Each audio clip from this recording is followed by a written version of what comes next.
Omar Samaoli, donc gérontologue, qui est directeur de l'Observatoire gérontologique des migrations en France et enseignant en sciences médico-sociales. Monsieur, vous avez écrit ou participé à la rédaction de nombreux ouvrages sur la question du vieillissement des immigrés, vieillesse, démence et immigration pour une prise en charge adaptée des personnes âgées migrantes en France, au Danemark et au Royaume-Uni, paru en 2000, Marocains résidant à l'étranger, le troisième âge, paru en 2005, ou encore Retraite et vieillesse des immigrés en France, paru en 2007. La mission d'information souhaite donc vous entendre sur les principaux constats et pistes d'amélioration que vous avez mis en avant dans vos différentes publications. J'ajoute que vous avez travaillé sur de nombreux sujets intéressant directement nos travaux, la retraite des migrants âgés, leur isolement dans la vieillesse, la situation des femmes ou encore le rapatriement des corps dans le pays d'origine. Monsieur Samaoli, nous vous laissons donc la parole pour un propos liminaire d'une dizaine de minutes avant que le rapporteur puis les membres de la mission vous posent des questions, l'ensemble étant prévu pour durer à 17 h. Nous nous séparons. J'ajoute que vos propos sont enregistrés et feront l'objet d'un compte-rendu qui pourra être publié en annexe du rapport de la mission. En fait, à la fin de l'audition, il y a une proposition de nous passer des témoignages que vous avez donc recueillis. Voilà. Donc, Monsieur Samaoli, nous vous donnons la parole.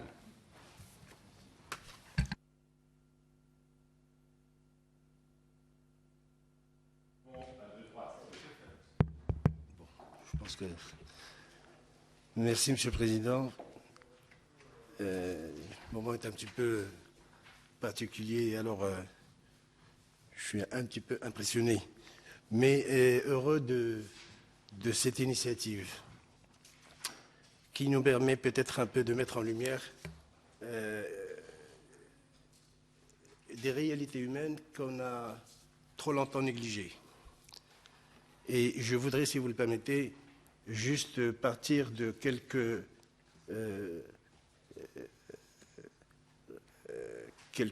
reflets en proposant que le texte éventuellement pourrait être remis à Monsieur le rapporteur s'il le souhaite, ce qui donnerait un peu plus de contenance à ma modeste contribution. Alors, Monsieur le Président, Mesdames et Messieurs, moi j'ai l'habitude de dire que quand on me dit par quelle intuition je suis resté trop longtemps auprès de cette réalité, je réponds invariablement, c'est juste parce que j'ai appris à marcher au rythme des gens. Ce qui nous donne une autre idée sur le temps et une appréciation d'une toute autre facture. Le deuxième propos, c'est, pardon de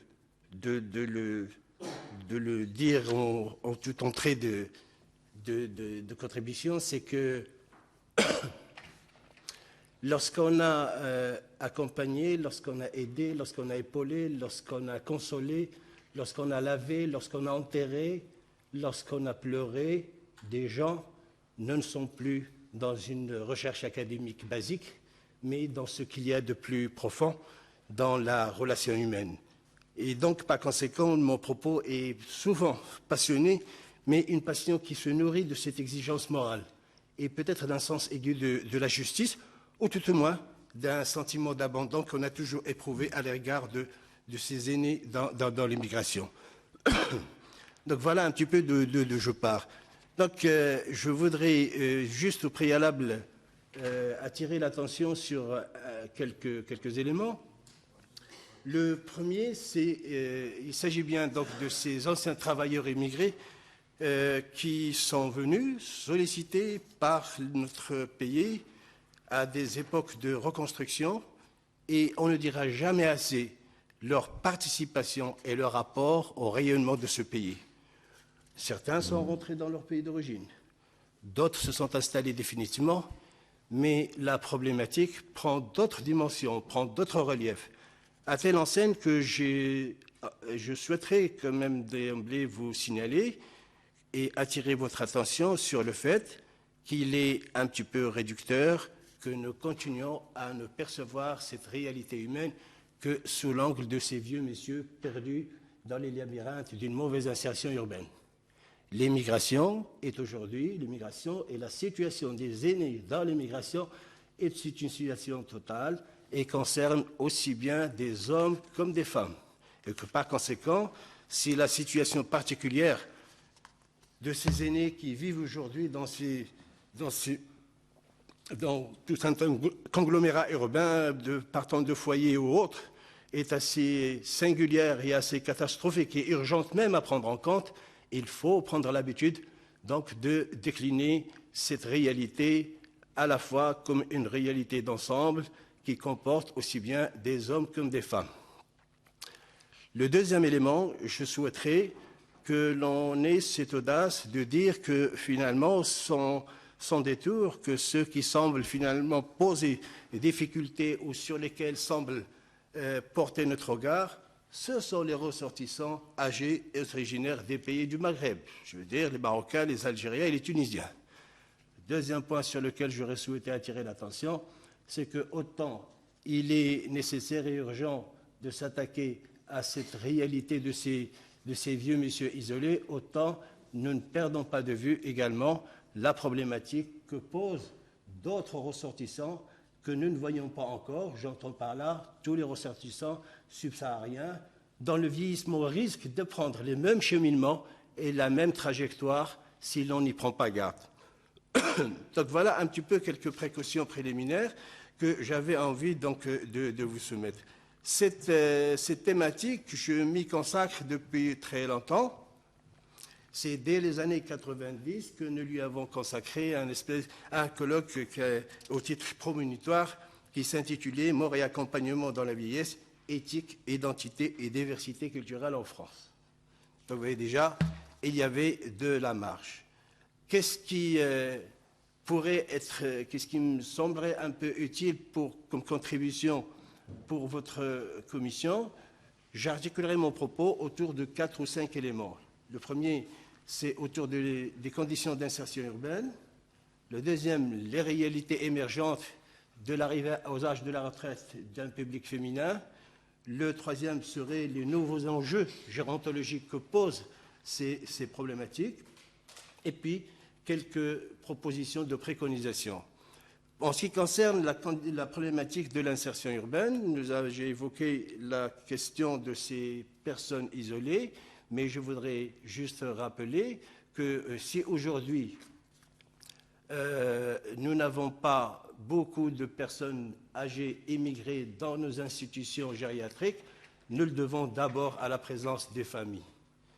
Le global ou l'effectif global de ceux qui gravitent autour des institutions sanitaires aujourd'hui ne dépasse pas les 2%. Le global des populations immigrées âgées isolées dans l'Hexagone ne dépasse pas 10%. Donc, ce qui donne une idée sur ce qu'il y a peut-être à mettre en relief. Le deuxième point sur lequel j'avais envie donc de m'exprimer, c'est celui de cette arrivée des populations féminines aux âges de la retraite et à la vieillesse. Ce qui est assez déroutant, c'est que jusqu'ici, c'est une population qui est un petit peu particulière puisqu'elle n'a jamais rien négocié, parce qu'elle n'a pas accédé dans l'Hexagone au titre d'une immigration de travail et de travailleurs, et que la plupart se sont retrouvés dans l'immigration comme dans le cadre du regroupement familial et comme épouses rejoignantes. De ce fait même, ce sont des petites carrières. De ce fait même, ce sont des parcours économiques extrêmement faibles. Et de ce fait même, d'emblée, nous pouvons prédire une arrivée massive d'une population féminine désargentée, si ce n'est déjà dans des situations de précarité financière. Voilà un peu sur les nouvelles pistes qui me semblaient importantes à relever. Deux autres enjeux pourrait peut-être aussi être d'une grande utilité. J'en évoquerai. Je fais référence à des thématiques que nous n'abordons pas depuis très très longtemps. C'est la survenue d'une perte d'autonomie. Les nouveaux enjeux gérontologiques se situent dans ces axes-là. Deux axes prioritaires. La perte d'autonomie et le deuxième propos, c'est et si les immigrés étaient aussi concernés par les troubles d'Alzheimer et apparentés. Voici deux thématiques sur lesquelles il y a un silence déroutant. Je m'expliquerai sur le premier en sachant que cette population-là, j'avais quelques données chiffrées sur lesquelles j'avais envie de vous soumettre. Il est ressorti de la dernière enquête de l'INSEE sur les questions de la survenue sur la prévalence de la survenue d'un risque de dépendance à partir de l'âge de 60 ans, que pour des populations non immigrées, la survenue d'une perte d'autonomie serait aux alentours de 82 ans. C'est les populations étrangères, elles seraient de 79 ans et 5. C'est les populations originaires du Maghreb, c'est à partir de l'âge de 75 ans.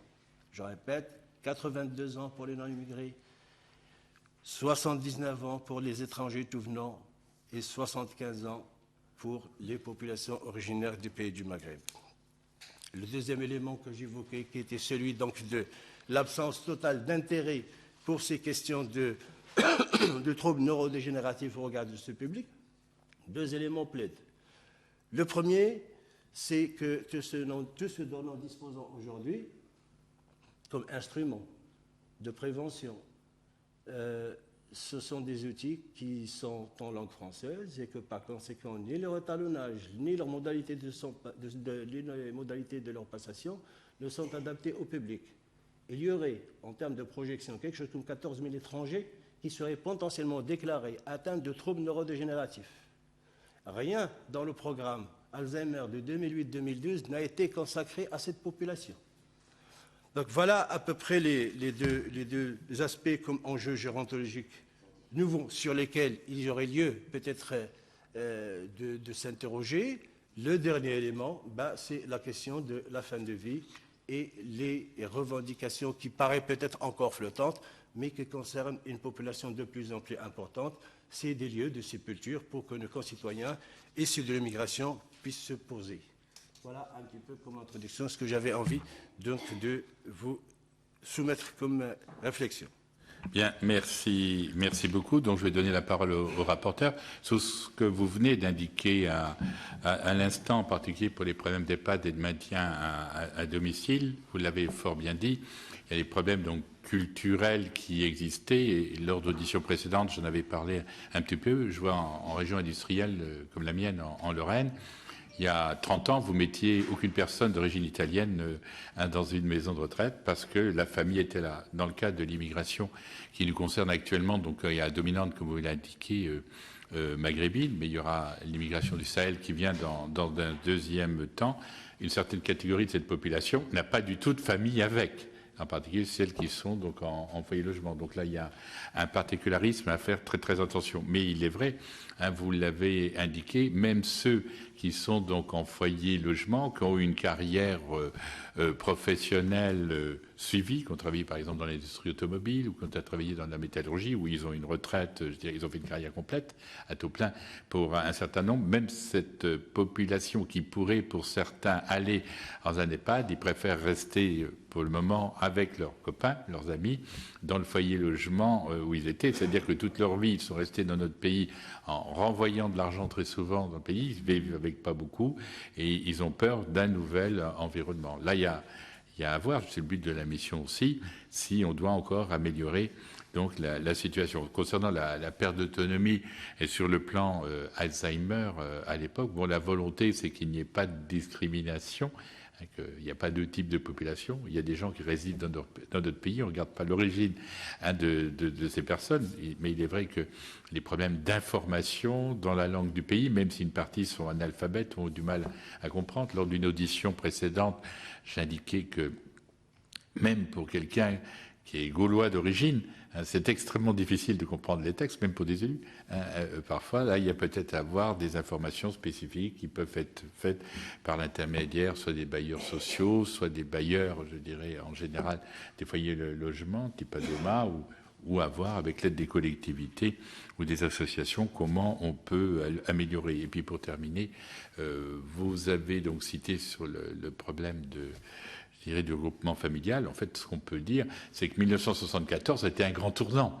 Un grand tournant dans le sens où avant, des gens sont venus seuls, la plupart sont venus seuls. Après, donc, il y a eu le regroupement familial qui a totalement changé, je dirais, le visage de l'immigration et dont nous avons des conséquences qui entraîne parfois, comme vous l'avez fort justement dit, des minimums vieillesse, parce que ces gens donc, ont un certain âge maintenant, avec des revenus faibles, et avec en particulier des femmes qui n'ont jamais travaillé, ou des personnes qui ont eu des carrières incomplètes à ce sujet-là, qui entraînent beaucoup de conséquences. D'ailleurs, c'est le pourquoi de cette mission qui a été voulue par l'Assemblée nationale.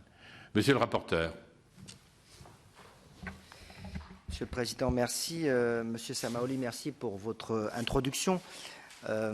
Évidemment, moi j'ai plusieurs questions à vous poser, et des questions qui d'ailleurs n'ont pas forcément été... Certaines ont été évoquées dans votre propos, donc je ne vais pas forcément revenir dessus. Moi, je vais plutôt aller sur les aspects où on a envie de vous entendre, et notamment parce que vous avez beaucoup travaillé sur les foyers de travailleurs migrants, alors qu'il n'est qu'un des modes de vie des immigrés âgés, qui n'est pas d'ailleurs le plus important en nombre.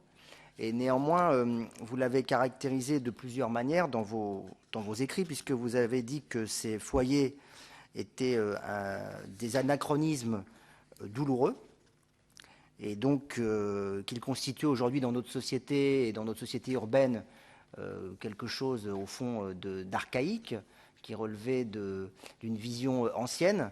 Donc on aimerait vous entendre sur la transformation possible de ces foyers, et la façon dont, de façon assez urgente, on pourrait mieux prendre en compte dans le milieu urbain la présence de ces foyers. Et vous avez eu des mots forts, puisque vous avez qualifié les résidents de ces foyers de marginaux de l'immigration. Et quand on sait que souvent, et en tout cas dans notre pays, on a eu tendance effectivement à stigmatiser les populations étrangères d'une manière générale. Quand vous parlez des marginaux de l'immigration, ça veut dire que c'est rajouter de la marginalité dans des parcours de vie souvent difficiles, douloureux, marqués par des discriminations et par des moments difficiles. Hein. D'abord le moment de l'arrachement au pays d'origine, et puis ensuite, effectivement, ça a été évoqué par le Président, l'arrivée en France et l'exercice de métiers difficiles aussi, qui d'ailleurs ont un impact aujourd'hui sur les conditions de santé de ces personnes. Donc ça, c'était ma première question. Ma deuxième question, parce que vous ne l'avez pas non plus développé dans votre propos, je crois que c'est intéressant d'y revenir, c'est les liens avec le pays d'origine. Parce qu'on l'a bien vu dans nos auditions, au fond, lorsqu'ils sont arrivés en France, la plupart de ces immigrés considéraient que c'était une parenthèse dans leur vie, et beaucoup d'ailleurs ont gardé des liens très forts, et parfois même ont laissé toute leur famille dans le pays d'origine. Et aujourd'hui, on voit, et ça a été dit dans une audition précédente, qu'une minorité d'entre eux souhaitent retourner dans leur pays d'origine. Autrement dit, comment est-ce que vous percevez le fait, au fond, d'avoir choisi, peut-être pas d'ailleurs toujours de façon pleine, de façon pleinement consciente, mais comment est-ce que vous analysez le fait d'avoir finalement choisi de vieillir en France, alors que quand ils étaient arrivés, 30 ou 40 ans avant, ils imaginaient plutôt retourner, passer leur retraite au pays d'origine. Ça, c'est ma première question. Ma deuxième question, c'est que je sais que dans vos travaux, vous avez appelé à une implication plus forte des pays d'origine envers ces immigrés âgés. Est-ce que vous avez des exemples d'actions qui incarneraient ce que vous appelez de vos voeux, et ce qui, malgré tout, semble être aujourd'hui, si ce n'est un désintérêt, mais en tout cas une relative indifférence des pays, notamment les grands pays d'immigration vers la France, que sont la Tunisie, le Maroc, l'Algérie. Le Maroc peut-être un petit peu moins, mais en tout cas, globalement, on l'a ressenti dans les auditions également de la mission. On n'a pas eu beaucoup d'exemples d'actions de la part du pays d'origine en direction de ces immigrés âgés. Enfin, et ça vous l'avez également abordé en prenant l'exemple de la dépendance et des troubles neurodégénératifs, dont vous avez démontré par des chiffres qu'ils touchaient de façon prématurée et précoce cette population immigrée par rapport à la population retraitée en général dans notre pays. Comment est-ce que vous avez puisque vous avez dit que vous souhaitiez nous faire part de préconisations, donc vous les avez gardées, je pense, plutôt pour la fin, puisque vous nous en avez parlé, mais sans nous en donner la teneur. Est-ce que vous avez des préconisations pour mieux prendre en compte, au niveau des schémas gérontologiques, au niveau du travail des collectivités locales aussi, dont on sait que certaines mettent en place des dispositifs en direction des personnes âgées, mais sans forcément avoir un volet en direction des immigrés âgés, alors même que souvent dans certaines communes il y a des foyers et il y a une présence importante de cette population. Donc est-ce que vous avez, quelque part, pour lutter contre ce que vous avez appelé le mauvais vieillissement, comment est-ce qu'on pourrait, quelles préconisations vous avez par rapport à cette question? Merci. Les membres de... Alors Daniel Matnispal, Hélène après, non? Oui, d'accord. Sergio, non, question après non. Merci, Monsieur le Président.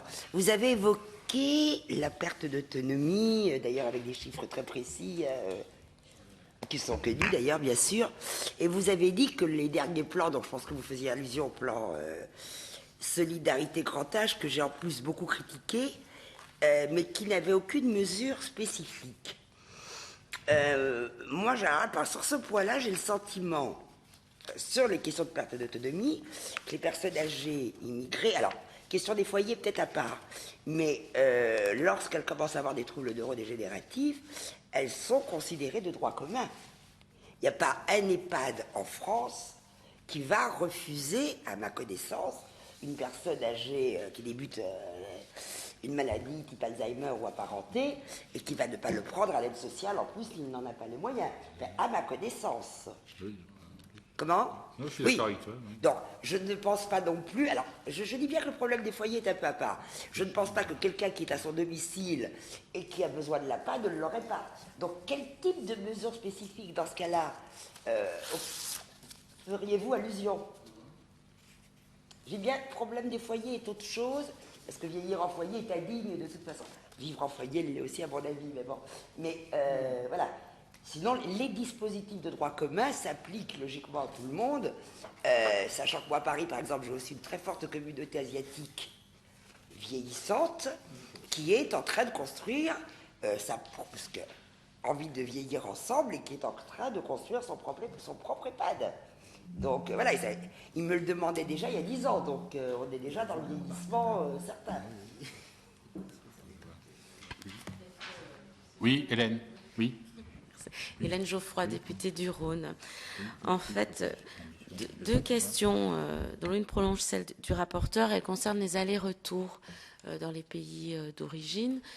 Que vous puissiez aussi nous faire part de votre analyse, des raisons qui font que les personnes visiblement ne rentreront pas, en tout cas, c'est le sentiment qu'on en a. Est-ce qu'elles ont l'envie de rentrer mais ne le peuvent pas? Comment sont-elles accueillies lorsqu'elles rentrent? C'est peut-être une partie aussi de l'explication. Et quelle est aujourd'hui la prise en charge par les familles pour les personnes qui ont des familles, qui ont des familles en France, dont les enfants ou petits-enfants sont français? Est-ce que finalement, elles ont rejoint le mode commun français, qui est que l'on vit en général plus du tout sous les mêmes toits? Est-ce que les enfants et petits-enfants sont plutôt dans la volonté de mettre les grands-parents ou grands-parents dans les maisons de retraite et n'y arrivent pas? Et je rejoins la question du coup de Daniel, parce que là aussi il y a des volontés de faire parfois des EHPAD, des maisons de retraite qui soient spécifiques. Est-ce que c'est quelque chose que vous avez pu rencontrer? Est-ce que ce sont des volontés isolées que j'ai pu moi rencontrer, parce que je n'ai pas la connaissance de l'ensemble du territoire? Et qu'en pensez-vous vraiment? Voilà. Bien. D'autres questions, Sergio? Non, très rapidement, je voulais... mais ça a été... Donc, député des Français pour l'étranger. Tout à fait, des Français de l'étranger. Et on n'est pas vraiment concerné, ma circonscription n'est pas directement concernée par ces problématiques, mais elle m'intéresse depuis fort longtemps. Voilà, c'est plutôt des Français qui partent là-bas en fait, voilà, en ce moment. Je voulais me joindre effectivement aux questions posées, et notamment sur l'aller-retour et l'impossibilité de retourner.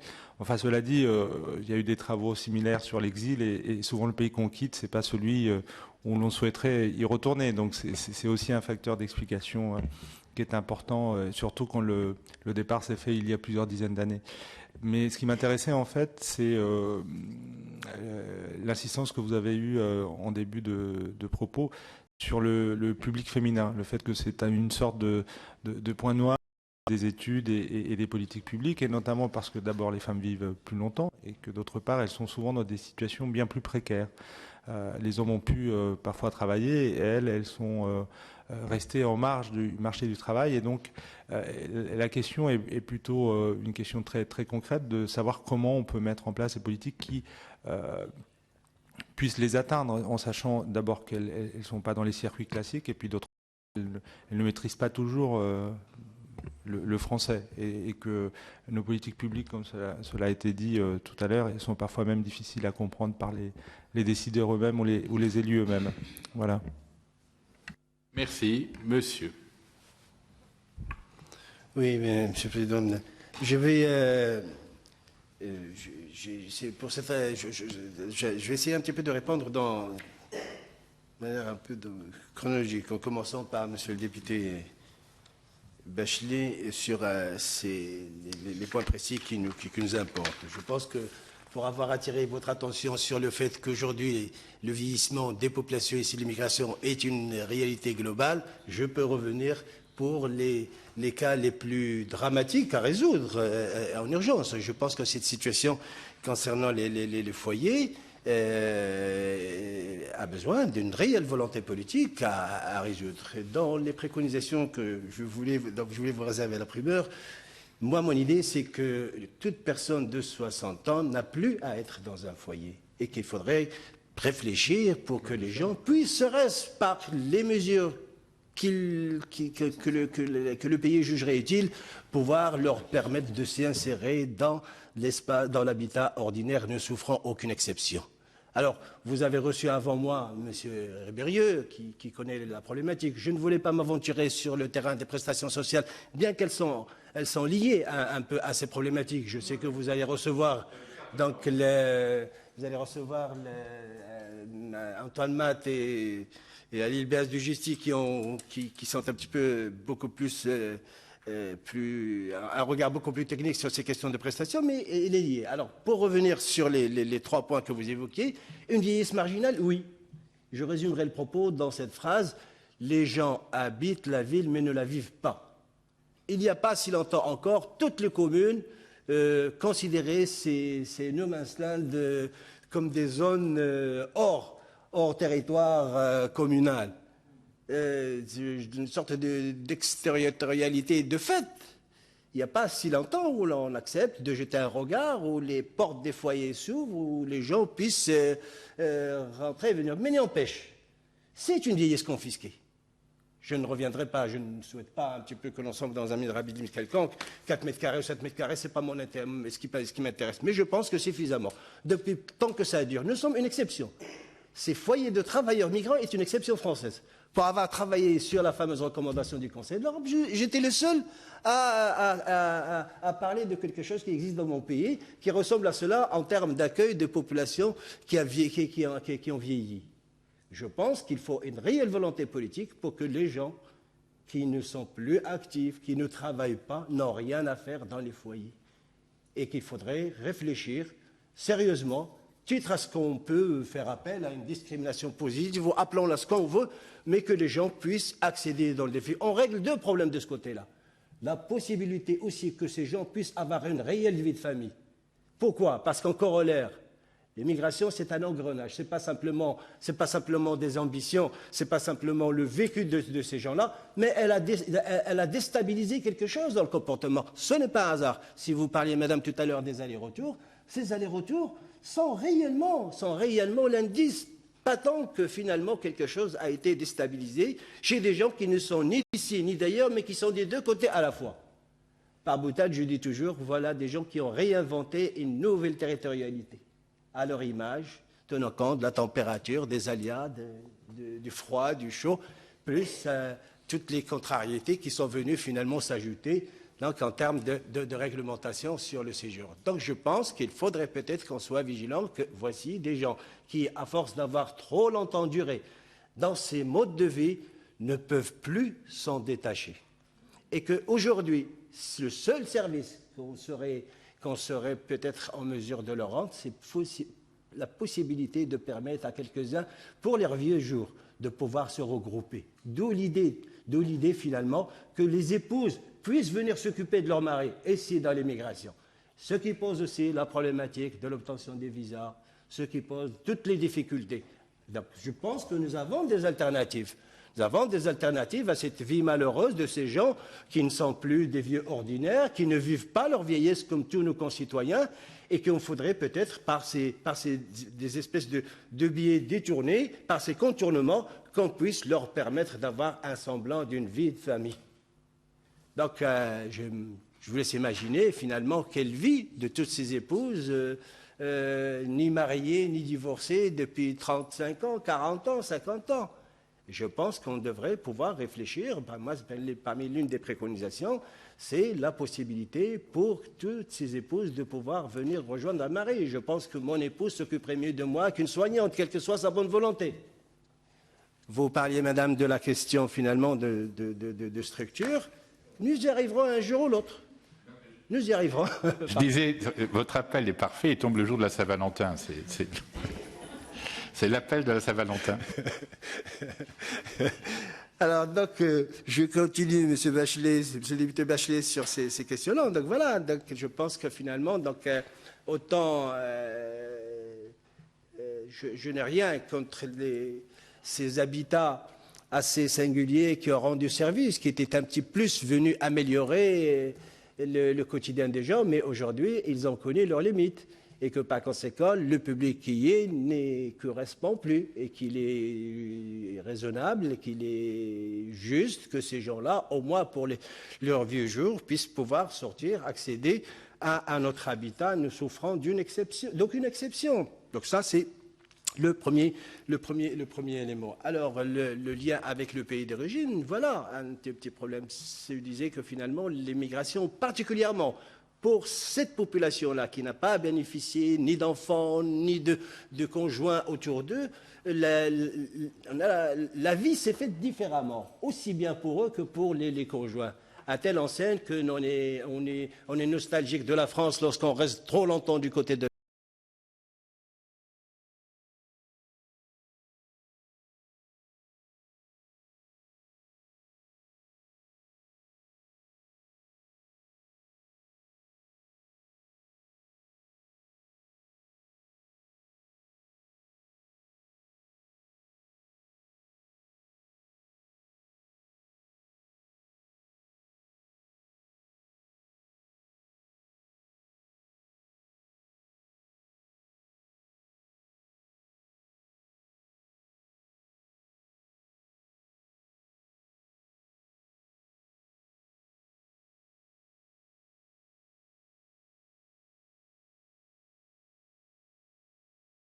et qui sont de fait vont se transformer en maisons de retraite déguisées.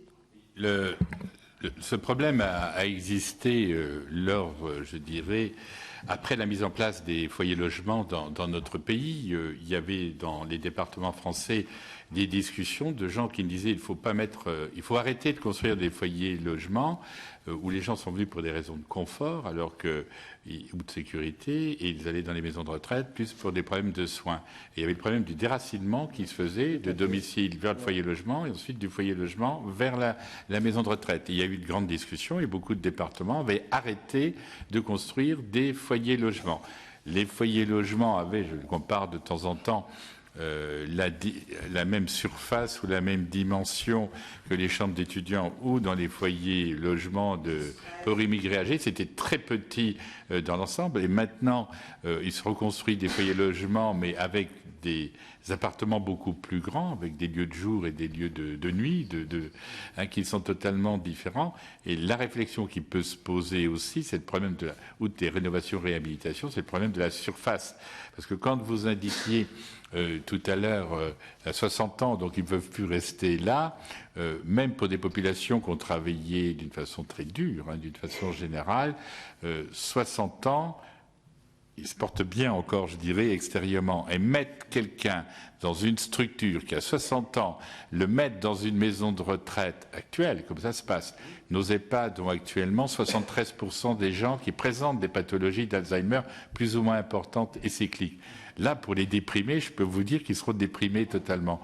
Donc, dans la réflexion qui est à faire, à voir, c'est de se dire, ces personnes auront des troubles neurovégétatifs ou neuropsychiques à un moment.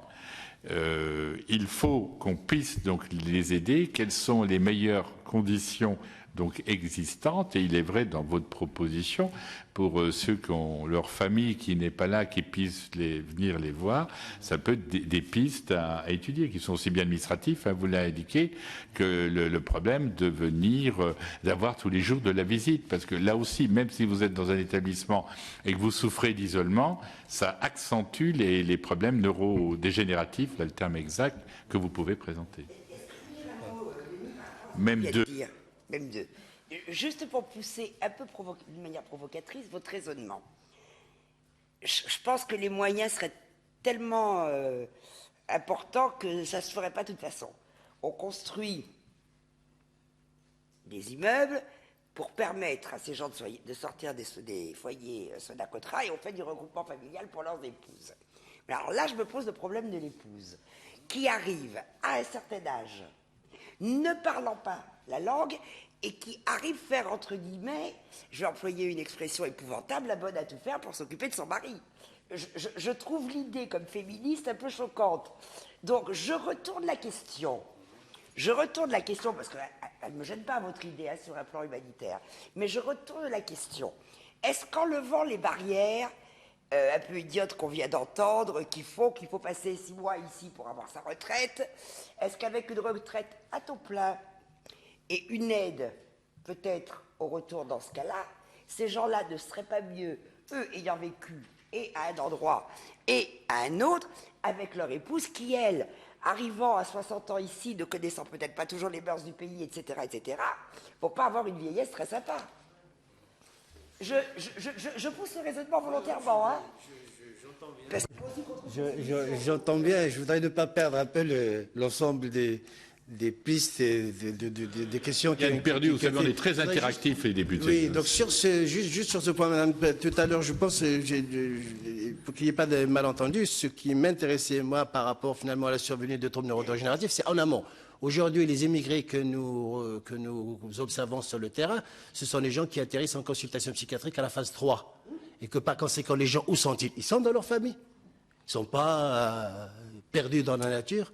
Donc voilà le problème. C'est-à-dire que moi, ce qui m'intéresse, c'est aujourd'hui, c'est quels moyens pouvons-nous mettre en place pour que les gens bénéficient eux aussi de diagnostics précoces, de sensibilisation et d'information, dans la perspective de venue. Donc vous voyez, donc c'est cette perspective-là, c'est ce qui se fait en amont, au même titre pour nos concitoyens. Il y a tout dans le programme. Le programme national a toute une part très très très importante de...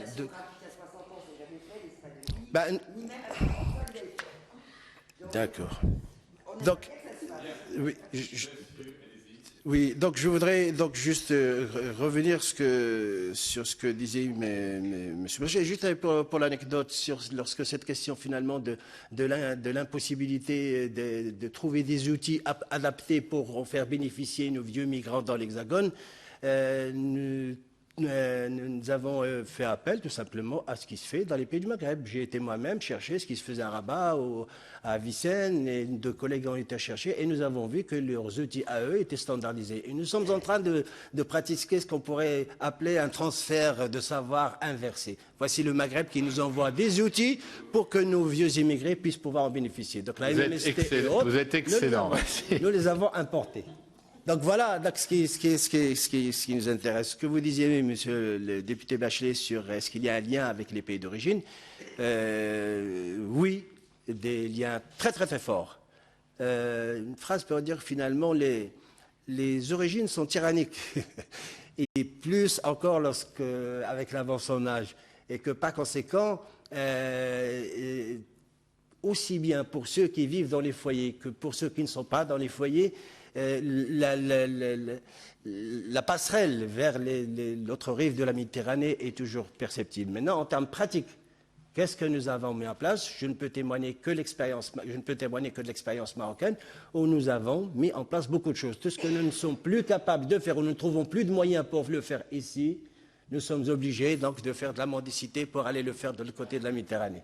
Et il est vrai que pendant de nombreuses années, c'est vrai que les pays d'origine avaient un regard tout à fait indifférent sur ces questions de leurs ressortissants. Mais qu'aujourd'hui, le regard est tout à fait autre. Annuellement, nous avons des séminaires. Il n'y a pas une année où il n'y a pas 2 ou 3 séminaires. Le mois dernier, nous avions encore un séminaire international sur la question des liens intergénérationnels dans la situation migratoire au Maroc, où ce sont des gens de l'Allemagne, des Pays-Bas, de France, qui sont venus plancher sur qu'est-ce que le lien intergénérationnel dans la situation migratoire. Donc il y a un intérêt. Les pays d'origine sont de plus, je ne parle que de l'expérience marocaine, très, très attentifs à ce qui se passe.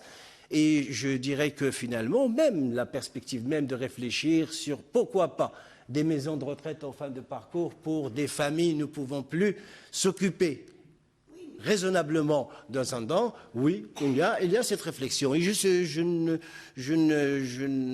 pense que sur une quinzaine d'années, on va dire, sur une quinzaine d'années, nous verrons des maisons de retraite de cette nature-là arriver.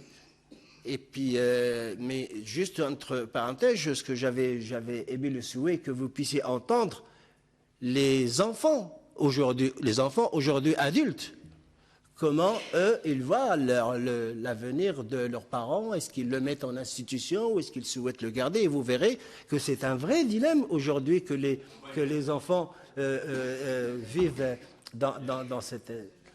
Merci pour vos réponses. On va passer donc au témoignage pendant quelques minutes. On ne peut pas tout voir. Alors, simplement pour vous dire, ne paye pas de droit d'auteur, hein, je vous dirai tout de suite à ce propos. Mais simplement dans ce que vous nous indiquez, et je trouve que c'est très bien, il existe autour des hôpitaux, que ce soit en Afrique de l'Ouest ou de l'Est, que ce soit donc dans le Maghreb, enfin je connais bien les hôpitaux du côté de Taroudan, tout ça, c'est qu'il y avait, outre le fait que quand quelqu'un était hospitalisé, toute ta famille venait au plus près de l'hôpital et venait rendre service. Il y avait aussi un problème qui était un problème de personnel qui se posait d'une façon générale. Et la famille, en fait, faisait les fonctions d'auxiliaire sanitaire. Ça frôlait même des fois l'infirmière à ce propos parce qu'il y avait un problème de défaut de personnel, un défaut d'encadrement. Mais par contre, c'était excellent du point de vue présence familiale existante, même si parfois, quand la pathologie était aiguë, la famille était un peu envahissante et c'était perturbateur, je dirais, pour la physiologie de la personne. Mais je vous remercie de nous avoir titillé d'accord sur ce point. C'est le but de la mission, c'est d'aller prendre des idées. Alors avant de passer au témoignage, ce que je voudrais dire à mes chers collègues, que la semaine prochaine, donc, nos auditions passeront le matin. Elles débuteront donc à 9h. Donc nous entendrons la semaine prochaine donc, des associations qui interviennent aux côtés des émigrés en matière d'accès aux droits. Donc il y aura M. Matt qui représente la CATRED, M. Boulan Azaoum du collectif Justice et Dignité pour les Shibana au singulier et au pluriel, et M. Elbaz et Christophe Dahadouche pour le GISTI. Puis nous entendrons Claudine Adias-Donfu, on nous en a parlé donc tout à l'heure, qui est une spécialiste du vieillissement bien connue dans notre pays. Et enfin, le directeur de la Sécurité sociale, M. Thomas Fatome. Alors, nous allons regarder pendant 5 minutes là, des témoignages. Et puis, pour les membres de la mission, je vous demanderai de rester quelques minutes, car Hélène va nous parler, va faire des propositions pour le déplacement dans le département du Rhône. Voilà. Ah ben ça y est, il est conclu. Oui, c'est bientôt. D'accord. Non, mais personne n'est encore au courant quand les convocations n'ont pas exercé. Le rapporteur, d'une part, et le président, d'autre part, vous écoutent. On concentre tout. Et on essaie d'organiser. Et là, je tiens à remercier M. Bazin et les services, ses 2 bras droits, d'accord, ou un bras droit, un bras gauche, c'est comme on veut, on fait de la politique en même temps, d'accord, mais les 2 personnes, ceux qui l'entourent, et on fait cela au mieux. Mais ce que je souhaite, c'est pas qu'on donne de pré-programmes, c'est qu'on vous donne tout de suite des programmes définitifs, et c'est mieux ainsi. Et je te remercie de ta grande, de nous avoir simplifié le problème.